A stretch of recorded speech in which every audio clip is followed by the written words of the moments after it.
সুবিশাল নির্জন নিরিবিলি গহীন পদ্মা নদীর চরে বছরের পর বছর একাকী যাযাবর জীবনযাপন করছেন এক বয়স্ক কৃষক। পদ্মা নদীর তীর ঘেঁষে চারিদিকে বিস্তীর্ণ খোলা মাঠ, মাঠের এক কোণে ছোট্ট একটি কুঁড়েঘর। কুঁড়েঘরের সামনে সুবিশাল লাউগাছের মাচা, লাউগাছের মাচার নিচে বেঁধে রাখা হয়েছে সারিবদ্ধ গরু ছাগলের পাল। এই ছোট্ট কুঠিরে নেই কোনো জনকোলাহল, নেই কোনো প্রতিহিংসা আর সংঘাত। এখানেই আছে নির্জন নিরিবিলি পরিবেশ, নদীর শীতল বাতাস, মাছাভরা লাউগাছ আর গোয়ালভরা গরু ছাগল। সব কিছু মিলিয়ে এচরের এই ছোট্ট বাড়িটি যেন নিমিষে অশান্ত মনকে শান্ত করার এক শান্তি কুঠির।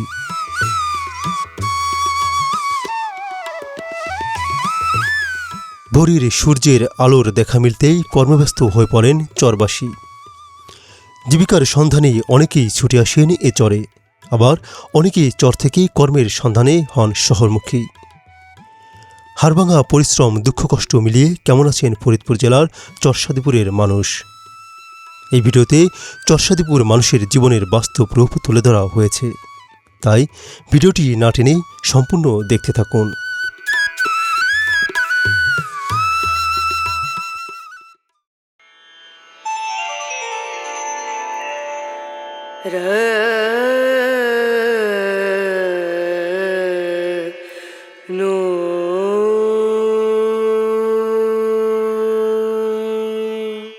চরসাদিপুর ফরিদপুর জেলা সদরে অবস্থিত সুবিশাল এক পদ্মা নদীর চর।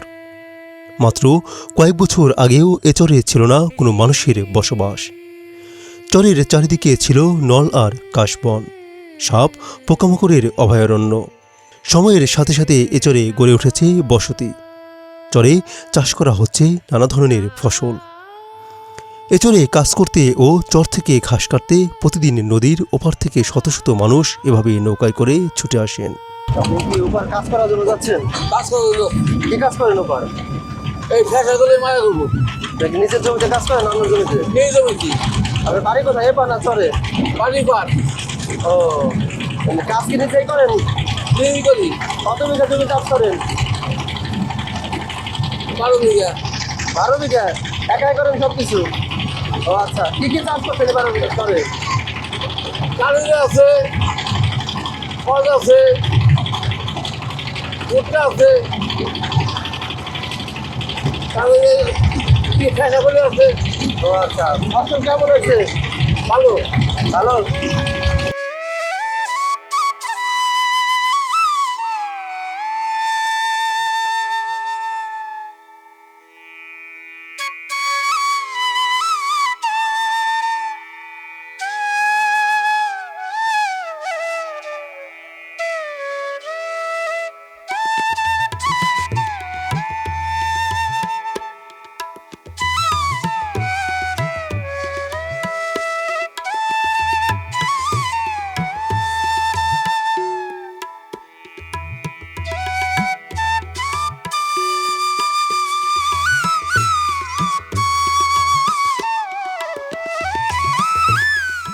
ভাই ভালো আছেন?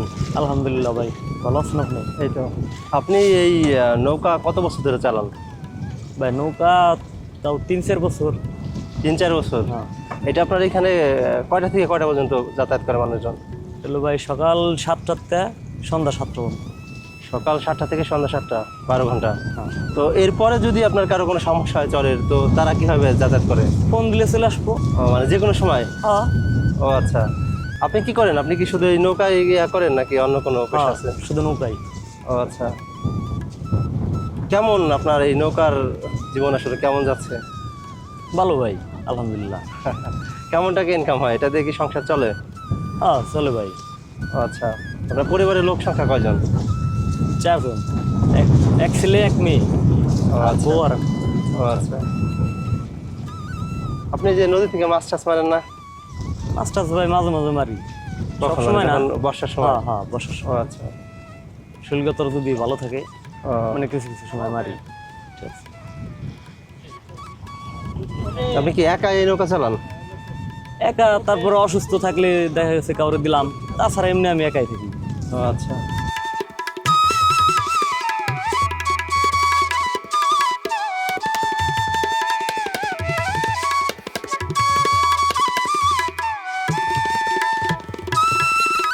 নৌকার তলা মাটিতে ঠেকে যাওয়াতে একজন নৌকা থেকে বাঁশ দিয়ে আর একজন পানিতে নেমে নৌকাটি ধাক্কা দিতে লাগলেন সামনের দিকে আগাতে।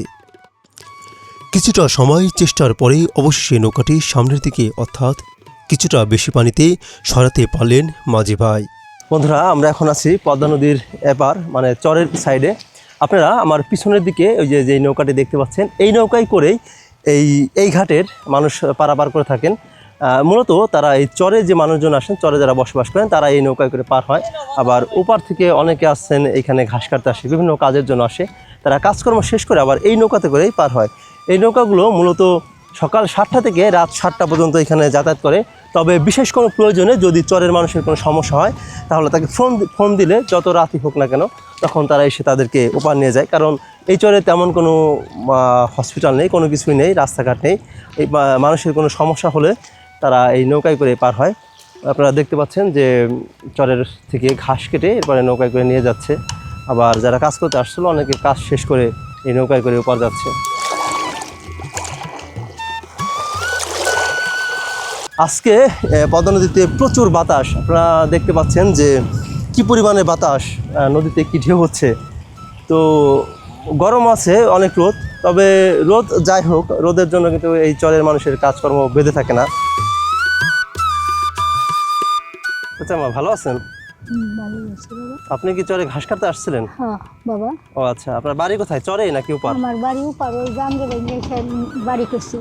ও আচ্ছা, এই বাগানের ভিতরে বাবা। আগে এপার ছিল বাড়ি? হ্যাঁ, ও আসলে সিএমবি ঘাট ওপার। ও আচ্ছা, আপনি কি ঘাস কাটতে জায়গায় আসছেন? হ্যাঁ, একলা গেছি বাবা। স্বামীটা মারা গেছে, একলা গেছি। আপনার বাড়িতে কে কে আছেন এখন? আমার 3 ছেলে আছে, 3 বউ আছে, নাতি নাতনি ও আছে। আচ্ছা, এই গরুর জন্য ঘাস কাটতে আসছিলেন? গরু আছে কয়টা বাড়িতে? 2টা গরু আছে, 3টা ছাগল আছে। ও আচ্ছা, আসছেন কখন, সকালে? সকালে আইছি। ও আচ্ছা আচ্ছা, তা যাবেন কখন? না মানে আরো 3 বিঘা ঘাস আছে, তাই আইনে হেঁটে চলে যাবো। ও আচ্ছা, একটা হবে হেঁটে দিয়ে দেবো আজকে। প্রতিদিন কি আসেন ঘাস কাটার জন্য? না, একদিন পর পর আসি। ও, এই ঘাস উপর থেকে কি আপনি আবার নিজে নিবেন? হ্যাঁ, নিজে বাবা। ও আচ্ছা, এগুলো কি আপনাদের নিজেদের জমির ঘাস? না না বাবা, পরের ক্ষেতের টাকাই টানছি। ও আচ্ছা আচ্ছা, তো কেমন লাগে আসলে এই? ভালো লাগে। ভালো লাগে? হ্যাঁ, এখন তো অনেক বয়স হয়ে গেছে। করবো কি বাজান, এনে পেটের দুঃখে আসে। আচ্ছা ছেলেরা একলা, ছেলেরা কামাই করতে সারতে পারে না। আচ্ছা আচ্ছা,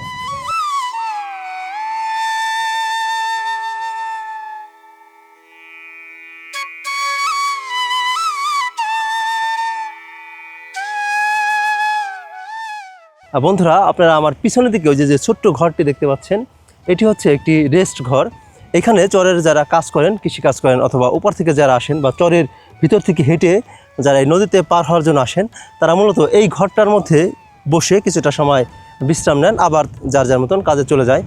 আবার যখন বেশি গরম থাকে, অনেক রোদ থাকে, তখন এই কৃষিকাজ যারা করেন তারাও এসে এই ছোট ঘরটায় এসে বিশ্রাম নেয়, কিছুটা সময় কাটায়, খাওয়া দাওয়া করে। এরপর আবার হচ্ছে অনেকে ওপার যায়, আবার ওপার থেকে অনেকে সেইখানে বিশ্রাম নেয়।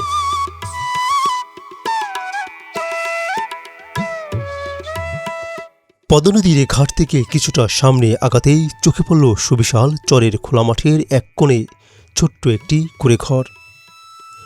যে বাড়ির একপাশে পদ্মা নদী আর 3 পাশে সুবিশাল ফসলের মাঠ।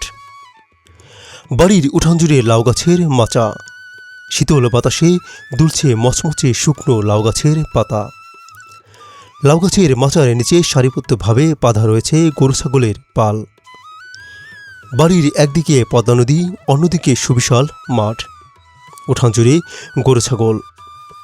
এমন অপরূপ সৌন্দর্যে মাতারা হয়ে হয়তো কবি দ্বিজেন্দ্রলাল রায়ের কণ্ঠে ভেসে উঠেছিল, এমন দেশটি কোথাও খুঁজে পাবে না কো তুমি, সকল দেশের রানী সে যে আমার জন্মভূমি।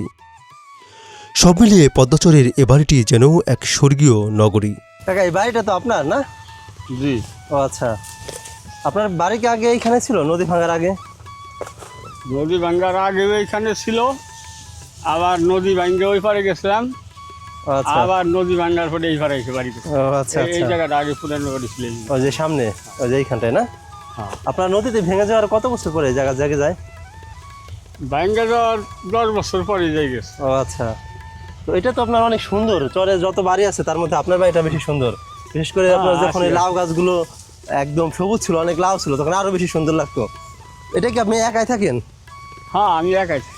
ও আচ্ছা, আপনি আসলে মূলত কি করেন, আপনার পেশা কি?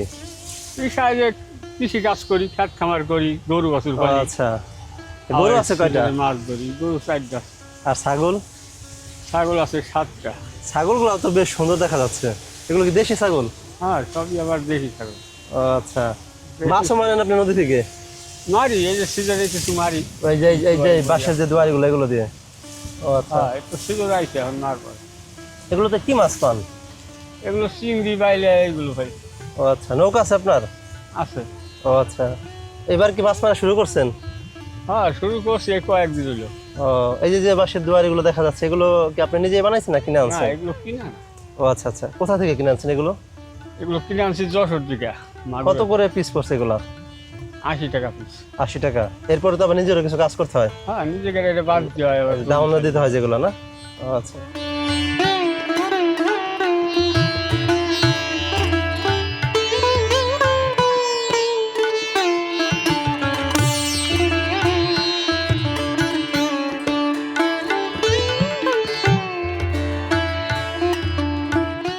ঘরের সাথেই ফসলের মাঠ, ঘর থেকে বের হলে পা রাখতে হয় ফসলের মাঠে। এমন নির্জন নিরিবিলি পরিবেশে বছরের পর বছর একাই থাকেন কৃষক দেলোয়ার কাজী। চরে কৃষিকাজ ও নদী থেকে মাছ শিকার করে চলে তার জীবন। তো এইবার আপনি হচ্ছে চরে কতটুকু জমি চাষ করছেন? করছিলাম 7-8 বিঘা পিস। 7-8 বিঘা? এটা কি নিজের জমি? না এগুলো লিস্ট নিয়েছে। ও আচ্ছা, 7-8 বিঘা জমি কি আপনি নিজেই দেখাশোনা করেন বা হ্যাঁ। পরিচর্যা করেন একাই? হ্যাঁ, একাই। এই বয়সে এসে এত কাজ করতে পারেন? এই যে কলেই আসছিল 4 বিঘা বুই। ও আচ্ছা, চলে কি তোলা হয়ে গেছে? হ্যাঁ 1 বিঘা জয়না ছিল, আচ্ছা আচ্ছা, আর 2.5 বিঘা ভুট্টা লাগানো আছে। তো আসলে ফসল কেমন হয়েছে? হয়েছে মাশাআল্লাহ ভালো হয়েছে। ভালো হয়েছে। আসলে আপনারা যে চরে কৃষি কাজ করেন, সব কিছু খরচ বাদে কি কিছু টাকা লাভ থাকে? খাই তো কিছু কিছু লাভ না থাকলে কি খেত পাইছে।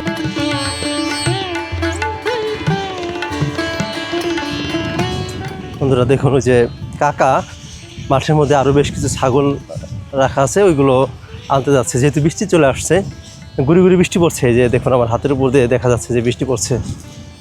তো এখানে ওনার এই যে খেসারির ভুসি যেগুলো ওইগুলো রয়েছে, এই খেসারির ভুসি কি আপনার কাকা? ও, এগুলো গরুতে খায় না? এত বৃষ্টি আসলে তো নষ্ট হয়ে যাবে, উপরে একটা পলিথিন দিয়ে রাখলে ভালো হইতো।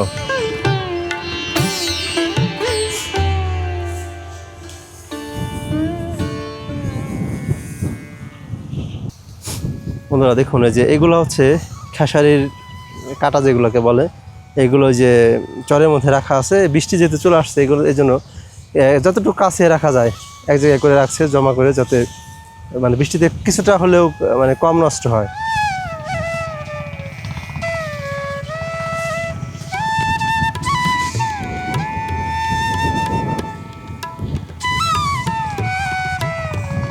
কাকা ভালো আছেন? ভালো ভালো আছো আপনি? এই তো আছি ভালোই। আপনার বাড়ি কি চরে? না আমার বাড়ি উপার, ওপার। এখানে চরে আসছেন কি জন্য? ঘাস কাটতে ঘাস কাটার জন্য আসছেন। ঘাস কাটতে কি প্রতিদিন আসেন? প্রতিদিনই আসি। ও আচ্ছা, গরু আছে কয়টা? 3টে ও, আপনি কি চরে কোনো জমি জমা চাষ করেন? করি। কত বিঘা জমি চাষ করেন? 1 বিঘে এটা কি নিজের জমি? নিজে। ও আচ্ছা, আপনার বাড়ি কি আগে চরে ছিল? এই যে যে জমি চাষ করি এই জমিতেই ছিল। ও আচ্ছা, ভেঙে গেছে।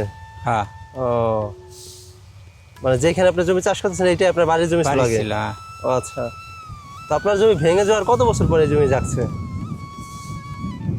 অনুমান 15-20 বছর পরে। পরে যাচ্ছে? তো আপনার জমিটা অনেক পরে যাচ্ছে। অনেকে আছে যে জমি ভেঙে যাওয়ার 2-3 বছর পরে জেগে গেছে। না ইয়ে না, ও আচ্ছা, 10-15 বছর পরে যাচ্ছে। ও, কি চাষ করছেন আপনার জমিতে এবার? কলই বুনেছিলাম। খেসারি? হ্যাঁ, ও আচ্ছা, কেমন হয়েছে খেসারির ফলন? খুব একটা ভালো হয় না, মোটামুটি। ও আচ্ছা, তো আপনারা যারা এই যে চরে জমি জমা চাষ করেন, আপনাদের এই যে টাকা খরচ হয় এর থেকে কি কিছু টাকা লাভ থাকে খরচ বড় শেষে? নিজে যদি খাটা বাটা যায় তাই কিছু লাভ থাকে, পরে নিয়ে করবে গেলে লাভ হয় না, লাভ লস থাকে না? হয়। ও আচ্ছা, আপনার ঘাস কাটা কি শেষ? শেষ। এখন চলে যাবেন? হ্যাঁ। ও আচ্ছা,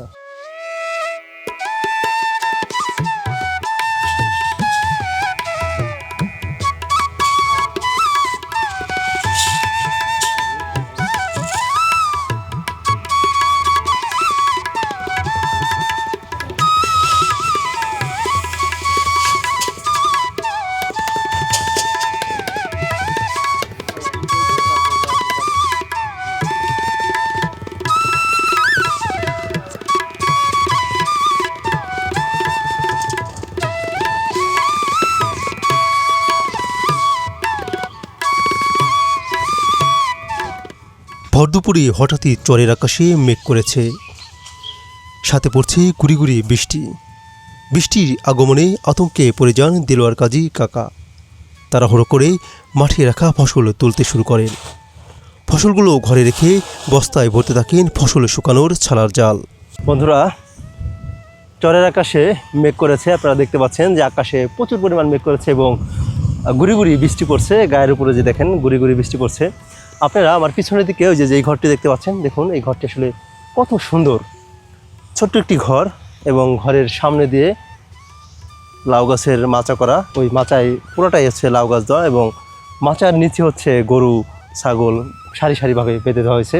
এখন যেহেতু বৃষ্টি চলে আসছে, এই জন্য এই মাঠের মধ্যে আমি এখন যেই মাঠটায় দাঁড়িয়ে আছি, এই মাঠের মধ্য থেকে এই গরুগুলোকে সব সরিয়ে ওই লাউ গাছের মাচার নিচে নিয়ে রাখা হয়েছে।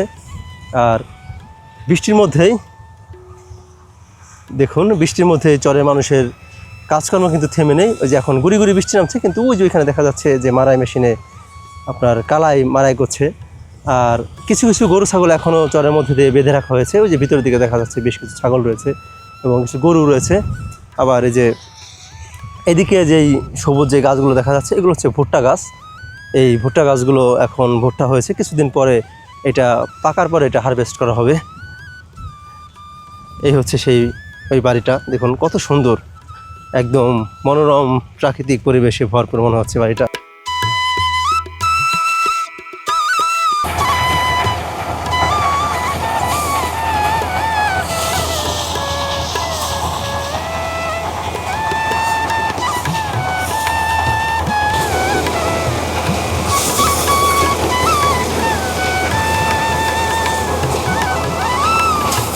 এগুলো কি খেসারি?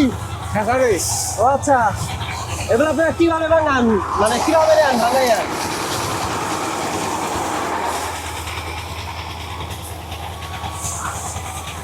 এই মেশিন কি আপনাদের? মেশিন আমাদের ভাই। ও আচ্ছা, এই খেতালার কাছ থেকে আপনারা কিভাবে নেন? হ্যাঁ, খেতালার কাছ থেকে ভাঙিয়ে কিভাবে নেন? এলে মানে 5 কেজি নেই। 5 কেজি? ও আচ্ছা, তো প্রতিদিন আপনারা কেমন ভাঙাইতে পারেন? যা পাই ভাই চলে, দিন চলে। ও আচ্ছা, তো খরচ বরচ বাদে কি আপনাদের কিছু টাকা লাভ থাকে? হ্যাঁ, শুধু কি এই খেসারি ভাঙান না অন্য কিছু ভাঙান? খেসারি, মুসুরি, ধনিয়া, কালো জিরা। ও আচ্ছা, মানে চলে যা যত্ন করে সবই ভাঙান।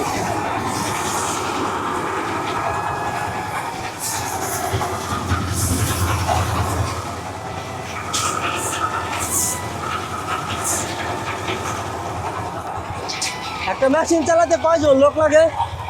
লোক তো লাগে ভাই 3 জন। আপনারা 2 জনে করতেছেন? 2 জনে করতে আছি। ও আচ্ছা, তো একটা মেশিনে কত টাকা খরচ হয়? এটা মনে করো 2টা যদি ফরেজ নিতে যান, হ্যাঁ হ্যাঁ, 700 করে 1400 টাকা লাগে। আবার মেশিনের তেল লাগে, আবার মেশিনের সমস্যা হলে মেশিন ভালো করতে হয়। মেশিন কিনতে হয় কত টাকা দিয়ে? এটা নিচি ভাই প্রায় 2 লাখ পার হয়ে গেছে। ও আচ্ছা, আসলে এবার চরের আপনার ফসল কেমন হয়েছে? ফসল আল্লাহর রহমতে ভালো হয়েছে। ভালো হয়েছে।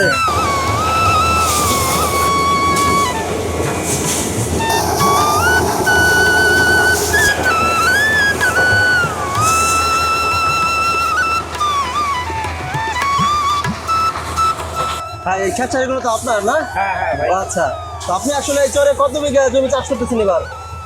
প্রায় 25 বিঘা। 25 বিঘা? 25 বিঘা জমিতে আপনি কি কি চাষ করছেন? 12 বিঘা ভুট্টা, ভুট্টা 12 বিঘা, আর? কালিজিরা আছে 2 বিঘা, ও আচ্ছা, খেসারি আছে প্রায় 3-4 বিঘা, ও মটর আচ্ছা। কলাই আছে। এটা তো এই সরিষা- খেসারি তো সব উঠে গেছে। হ্যাঁ হ্যাঁ হ্যাঁ, ও আচ্ছা, তো সরিষা ফসল আছে। আপনার কেমন হয়েছে? ভালো, মোটামুটি খারাপ না। এই চরে সব থেকে চাষ হয় বেশি কি? ভুট্টার ভুট্টা। আপনার ভুট্টা কেমন হয়েছে? ভালো। ভুট্টা তো তুলতে আর কতদিন লাগবে? আরও মাস 1.5 মাস। ও আচ্ছা, খেসারি তো কি তোলা শেষ সব? আর খেসারি সব তোলা শেষ। ও আচ্ছা, তো আপনি আসলে চরে কেমন আছেন? অনেক ভালো। ভালো আছেন? আপনি কি এই কৃষিকাজই করেন? আর কৃষি কাজ করি, আর পাশাপাশি মাছ টাছ মারি, বন্যা মাছও মারেন? ও আচ্ছা, বাড়িতে তো গরু ছাগল আছে? হ্যাঁ, গরু আছে, ও আচ্ছা, গরু আছে, আচ্ছা। গাভী আছে, কৃষিকাজ আর গরু পালাই বেশি। আসলে আপনাদের চরে তো আপনারা অনেক ফসল চাষ করেন, দেখেন আসলে এই চরের মেন সমস্যা কি?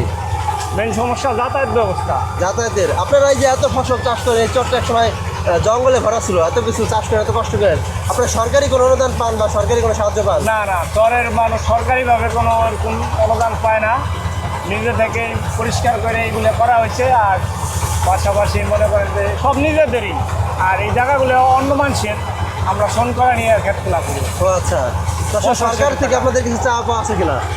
সরকারের যে কৃষি খাতের যে বিভিন্ন অনুদান আসে, কৃষির যে বিভিন্ন প্রজেক্ট থাকে, ওরকম এই চরে কোনো অনুদানের ব্যাপারে কোনো কৃষি কর্মকর্তারা কোনো সময় আসে না আজ পর্যন্ত। আপনারা কি চাচ্ছেন আসলে? সরকারি সহযোগিতার ভিতরে সরকারি পরামর্শ, যারা কৃষি কর্মকর্তা আছে তারা যদি পরামর্শ দেয় তাহলে আমাদের ক্ষেতগুলো আরও ভালো হবে। ও, আপনি আসলে বলতে চাচ্ছেন যে কৃষি উন্নয়ন কর্পোরেশন থেকে যদি আপনাদেরকে বিভিন্ন তথ্য দিয়ে বিভিন্ন সাহায্য করে, তাহলে এখানকার ফলন আরও উৎপাদন বাড়ানো বেশি সম্ভব। হবে, হ্যাঁ, বেশি হবে। ও আচ্ছা। বন্ধুরা, আপনারা আমার পিছনের দিকে যে মেশিনটা দেখতে পাচ্ছেন, এটি হচ্ছে একটি মারাই মেশিন। এই মারাই মেশিন দিয়ে মূলত চরের খেসারি, ধনিয়া, এরপরে কালাই, যে ধরনের ফসল হয় ভুট্টা বাদে, এগুলো এটা দিয়ে মারাই করা হয়। তো এই মারাই মেশিনগুলো পরিচালনা করতে মূলত 2 থেকে 3 জন লোক প্রয়োজন হয়। এখন আমার পিছনের দিকে যে মারাই মেশিনটা দেখা যাচ্ছে, এটি দিয়ে এরা হচ্ছে এই চরেরই খেসারি মারাই করছে।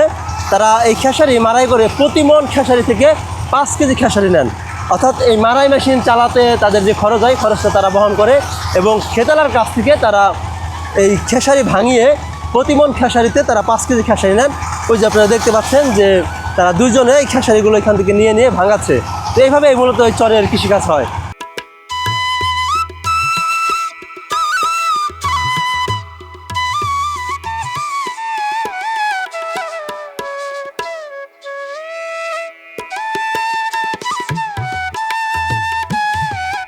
আচ্ছা, আপনি তাহলে মাছও মারেন? হ্যাঁ আপনারা তাহলে আপনার ইয়াতে সবসময় কোনো না কোনো কাজের উপর থাকেন? হ্যাঁ অবশ্যই, কাজ ছাড়া কি বাস আছে। আচ্ছা, এই যে আপনারা মাছ মারেন, এটার মধ্যে তো আপনার মাছ মধ্যে সাপ ঠাপ মনে পড়ে না? হ্যাঁ পরে তো যখন আমরা বাঁধের দুয়ারি পারতাম, ওই বাঁশের দুয়ারিগুলা, তখন এই চরে ময় খালি আপনার ওই বনের বাতা ছাড়া কিছু নেই। সাদা কাঠ ফুটতো, মানে চক্কে চক। তো বর্ষার সময় আমরা বনের বাতার ভিতর দিয়ে দুয়ারি পাততাম, মানে এই বনের বাতাগুলো পাড়াই আমি এলাই, এটা ফাঁক করে নিতাম, তার পাততাম। মাছও পড়তো, অনেক মাছ। একদিনকে দুয়ারি পাই গেছি, তো বাড়ি যাইছিল। সকালে উঠে বেড়াইছি, আইসা দেখি কি দুয়ারি মানে খুইলা, এই দুয়ারি নাকি না, ওই বাঁশের বাঁশের দুয়ারি। বাঁশের গুলা? দুয়ারি বান্ধা খুইলা, দুয়ারি আমি ধরে উঁচা করছি, ভাড়ে হারি ঠিক আছে। মাছ পড়লি তো সার দিত, হ্যাঁ। এত বার কে দুয়ারি ধরে উঁচা করে আবার দেখতেছি, আমি দেখি কি গুক্কু সাপ পড়ছে, এটা সাইড না, মানে যা মাছ পড়ছিল সব মাছ খাইয়া মোটা হয়ে গেছে, আরো বার বাইরে হয়ে রেখে গেছে। দিই।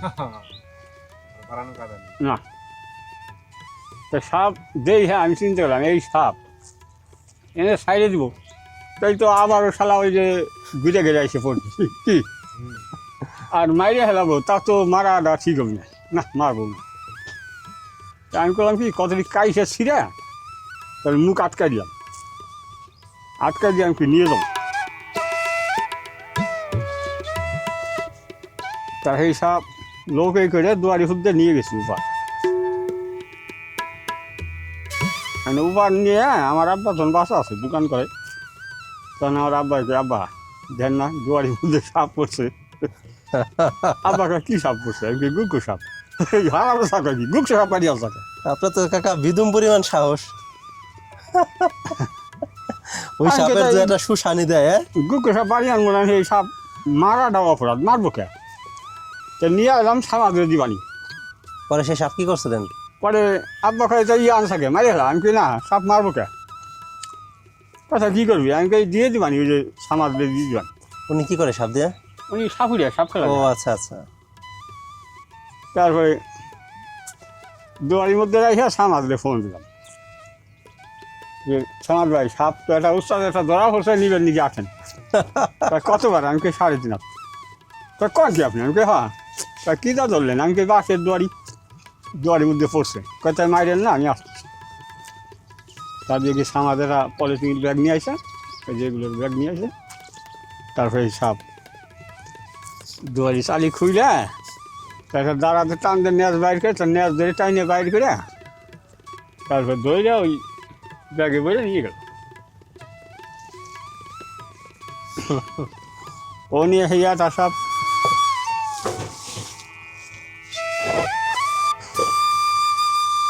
আমার কাছে কয় ভাই সাপটা পুলি মাইরেন না, অন্য সাপ পুলি মারিয়েছিলেন, বুকুর সাপ পুলি মাইরেন না, আমার ফোন দিয়ে আমি এসে নিয়ে যাবো। হ্যাঁ ফোন দিতে পারি। আপনি যে জায়গায় মাছ মারেন, আপনার এই কত বছর ধরে মাছ মারতেছেন? 25 বছর হইল। 25 বছর? 25 বছর বেশি গেছে। এই জাল দিয়ে মাছ মারেন? আর এই না ওই তো একটা জোয়ারি দিয়ে আপনি সর্বোচ্চ কত বড় পর্যন্ত মাছ পাইছেন এই নদী থেকে? বড় মাছ আমি পাই না তো, আমি বড় মাছ মারি না, আমি মারি হলো চিংড়ি বাইলা। ও 12 মাসে কি একই টাইপের মাছ পড়ে? না 12 মাস তো মারি না, এই যে যখন আপনার এই যে চৈত্রি মাসটা আশ্বিন মাস পর্যন্ত মারি। ও আচ্ছা, এই চৈত্রি মাস থেকে শুরু করে আশ্বিন মাস পর্যন্ত মাছ মারি আমি, শুধু বাইলিয়া চিংড়ি এইগুলো মারি। এগুলোকে মানে আপনার নিজের খাওয়ার জন্য ওই করেন আর পাশাপাশি বিক্রি করেন? হ্যাঁ বিক্রি করি। আমি 20 কেজি 22 কেজি চিংড়ি মাছ মারছি এই 2000 একদিনে? তা কি ডেলি, একদিনই কয় করে ডেলি মারতাম।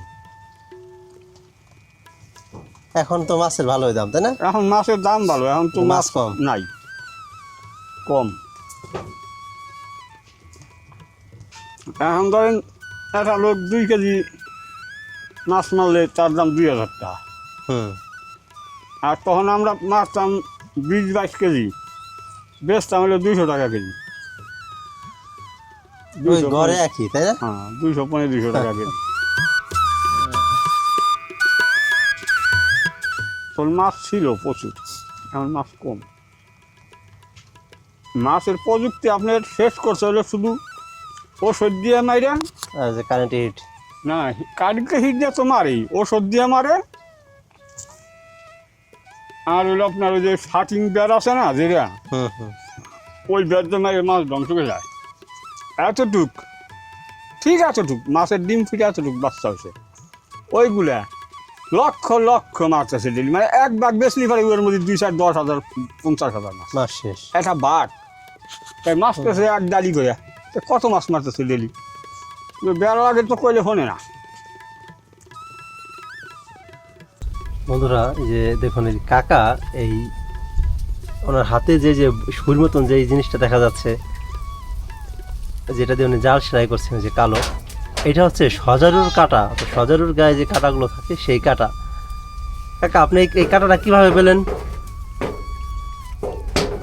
জালের মধ্যে সাজারু পড়ছিল, এই জালের মধ্যে? হ্যাঁ। ও আচ্ছা। সেই সাজারু বাইর করে সাইডে দিছি, তাই কাঁটা খুলে গেছিল, মেলাগুলো গুছাই রাখছে। ও এই চরের জালে সজারু পড়ছিল? ও আচ্ছা। এই যে দেখছেন, এই যে যে এই একটা বাঁশের মতন যেটা দেখা যাচ্ছে, এটা হচ্ছে সজারুর কাঁটা। আমি মূলত আসলে বিষয়টা অবাক হয়ে গেছি। এই যে দেখেন, আপনাদেরকে একটু দেখা দিতে কাকা, এই যে দেখেন, এটা হচ্ছে সজারুর কাঁটা। দেখেন এই সজারুর কাঁটাগুলো কত শক্ত, এই সজারুর কাঁটাতে কাকা এই যে বাঁশের কাজ চালাই দিচ্ছে। সজারুর কাঁটা দিয়ে জাল সেলাই করতেছে, দেখছেন? এই জালের মধ্যে সজারু বসছিল চরের মধ্যে একটা, ওই যেখানে, পরে সেই সজারুটা এখন ছেড়ে দিচ্ছে, আর কিছু কাঁটা একা একা খুলে গেছে, সেই কাঁটাগুলো উনি রেখে দিচ্ছে, এবং ওই যে একটা কাঁটা দিয়ে যে জাল সেলাই করতেছেন। নৌকায় করে চরবাসীর সাথে পদ্মা নদী পার হয়ে চরে আসা, চরের চারিদিকে ঘুরে দেখা, গুড়ি গুড়ি বৃষ্টিতে দেলোয়ার কাজী কাকার ছোট্ট কুঠিরে কিছু সময় বসে গল্প আর আড্ডা দেওয়া, সব মিলিয়ে চরের বুকে কিছুটা সময় কাটল বেশ। বন্ধুরা, ফরিদপুরের চরসাদিপুর মানুষের বাস্তব জীবন কাহিনী নিয়ে এ ছিল আমাদের আজকের আয়োজন। ভিডিওটি আপনাদের কেমন লাগলো অবশ্যই কমেন্ট করে জানাবেন। দেখা হবে অন্য কোথাও অন্য কোনো চরের মানুষের গল্প নিয়ে। ততক্ষণ আপনারা সকলে ভালো থাকুন, সুস্থ থাকুন। ধন্যবাদ সবাইকে।